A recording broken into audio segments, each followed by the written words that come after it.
তো craving the Hunter হইতেছে Spiderman হইতেছে একটা ভিলেন। তো স্পাইডারম্যানের ভিলেনের উপর তো আমরা আলাদা আলাদা সিনেমা দেখতেই পারতেছি অনেক বছর ধরে, যেমন ভেনামের স্পাইডারম্যান একটা ভিলেন, তার উপর 2টা সিনেমা আসছে, মরবিয়াস, ম্যাডাম, এগুলোও স্পাইডারম্যানের ভিলেন, এগুলোর উপর একটা সিনেমা আসছে। তো ক্রেভিন দ্য হান্টারও হইতেছে স্পাইডারম্যানের একটা ভিলেন। আর এই সিনেমা কিন্তু অনেকবার এর রিলিজ ডেট পিছানো হয়েছে। প্রথমে এটা 13ই জানুয়ারি 2023-এ আসার কথা ছিল, কিন্তু তারপর আসতে পারে নাই। তারপর 6ই অক্টোবর 2023-এ আসার কথা ছিল, তারপর আসতে পারে নাই। তারপর এই বছর মানে 2024 সালের 30শে আগস্ট মুক্তি পাওয়ার কথা ছিল, কিন্তু 30শে আগস্ট 2024 সালেও মুক্তি পায়। এখন এটা হইতেছে এই বছরের 13ই ডিসেম্বর মুক্তি পাবে। আর এর আগে একটা ট্রেলার জুন 2023-এ রিলিজ হয়েছিল, কিন্তু নতুন ট্রেলার 1-2 দিন আগে রিলিজ পাইছে।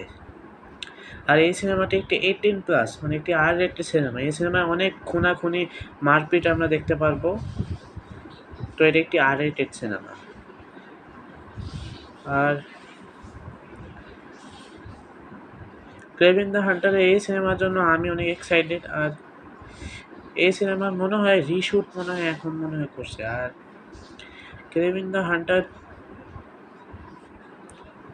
সিনেমাতে বলে স্পাইডারম্যান বলে আমরা দেখতে পাবো না, সোনি পিকচার্স বলে এটা বলতেছে সত্যি।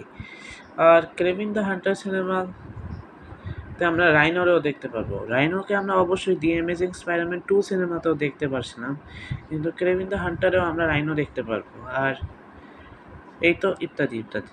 ভিডিও শেষ, সাইনিং অফ।